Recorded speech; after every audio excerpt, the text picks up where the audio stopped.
All right, let's talk about a strategy that, on the surface, seems like a geopolitical masterstroke: the proxy war. It's the promise of power without the price tag, influence without accountability. But as we're about to see, it often turns into a trap with no easy way out.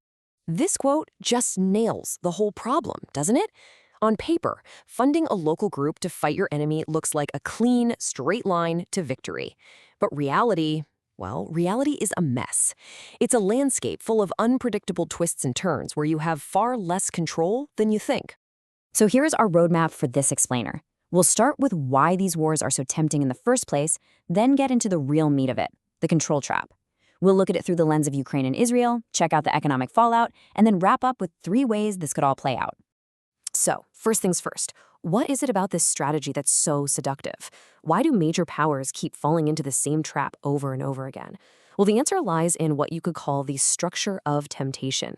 You know, at its core, a proxy war is a way for a sponsor to pull the strings without ever having to put their own soldiers on the front lines. And you can see the appeal, right? Especially in an age of nuclear weapons, it feels like the perfect workaround, a way to compete with your rivals without risking a direct, world-ending war. And when you break it down like this, it all just seems so logical. The costs are lower, you get incredible on-the-ground intelligence, and best of all, you get plausible deniability. You can poke and prod at your enemy's red lines. It gives you what one analyst calls a military sugar rush. You get these quick, satisfying wins for what feels like a bargain. It's a powerful illusion. And here we go. This is the moment that clean, straight line on the strategist's map slams right into the messy, chaotic ravines of the real world. This is where the whole illusion of cheap, easy control starts to crumble. At the very heart of this trap is something called the principal-agent problem. You, the sponsor, the principal, hand over money, weapons, and authority to your proxy, the agent. The problem is, you can never, ever be 100% sure that their goals are actually your goals. This chart just lays out that fundamental disconnect perfectly. The sponsor's playing a calculated game from a distance. They're trying to manage costs, limit their exposure, but the agent, the people on the ground, they're in a fight for their very survival. Their goal isn't just to help you out, it's to win their war on their terms using your stuff to do it. And this isn't just a theoretical headache, it creates a chain reaction of real-world risk. First, your agent might hide what they're really after. Then, feeling safe with your backing, they start taking bigger and bigger risks. That's moral hazard. Those risks can drag you deeper and deeper into the conflict. And finally, after you've poured in billions, you're trapped by your own investment. The sunk cost fallacy makes it almost impossible to just walk away. And this right here, this is the question every sponsor has to face. It's that sinking feeling you get when you realize you're not the one driving anymore. You're just footing the bill for a war that's now going in a direction you never intended. Okay, let's take this framework and apply it to 2 of the most critical conflicts on the globe right now. It's really easy to just slap the label proxy on countries like Ukraine or Israel, but that's actually misleading. The reality is they are dependent, yes, but they're also independent actors. And the biggest danger doesn't come from them being puppets. It comes from the fact that they aren't. Their independence is the source of the risk. Just look at that number, almost 200 billion euros. For Ukraine, of course, that support is an absolute lifeline. But for Europe, it's an investment that creates a massive dependency on how this all turns out. And this is where you see those sponsor-agent tensions play out in real time. Europe wants to contain the war, while Ukraine, understandably, wants to use Western weapons to strike inside Russia. That is a classic clash of interests with huge strategic stakes. Now, with Israel, the dynamic is a little different, but the core problem is pretty similar.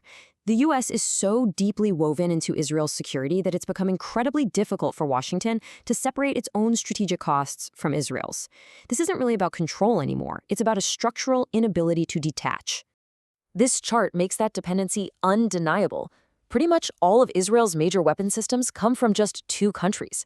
Now, you'd think that would give the sponsors incredible leverage, right? But here's the paradox. That deep reliance doesn't create obedience. Instead, it creates this strange asymmetric bond where the sponsor's ability to actually influence big decisions is surprisingly weak. There's a brilliant metaphor for this in our source material. Think about it. Mongooses were brought to Hawaii to get rid of rats, but instead they ended up wiping out native bird populations. Cane toads were brought to Australia to control pests, and they became a toxic plague.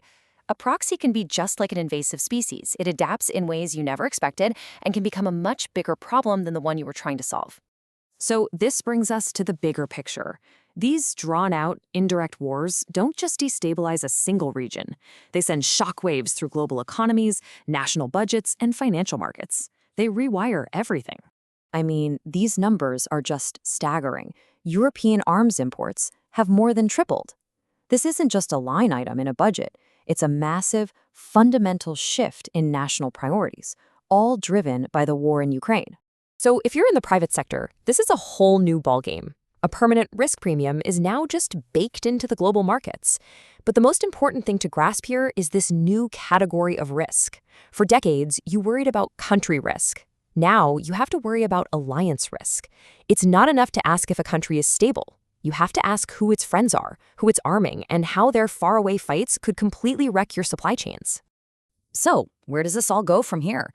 Looking at the current trends, we can pretty much sketch out 3 potential paths for the next couple of years. Okay, the most likely path is we just settle in for a long, grinding war of attrition, with sponsors carefully managing their support to stay out of a direct fight. The worst-case scenario, an agent on the ground does something that spirals out of control and drags the sponsors right into the conflict. And the best case, which is probably the least likely, is a smart, disciplined move to de-escalate, with sponsors using their aid as leverage to shrink the war, not just feed it. At the end of the day, this is the lesson, isn't it? The whole appeal of a proxy war is that the costs seem low and you can put off paying the bill. But that bill, it always comes due. And when it does, it is always, always higher than anyone ever imagined. Which brings us right back to where we started, standing at the edge of that rugged, unpredictable landscape. Is the sponsor ever really in control? Or is the whole idea of a clean, manageable, indirect war the most seductive and maybe the most dangerous illusion in the entire game of global strategy?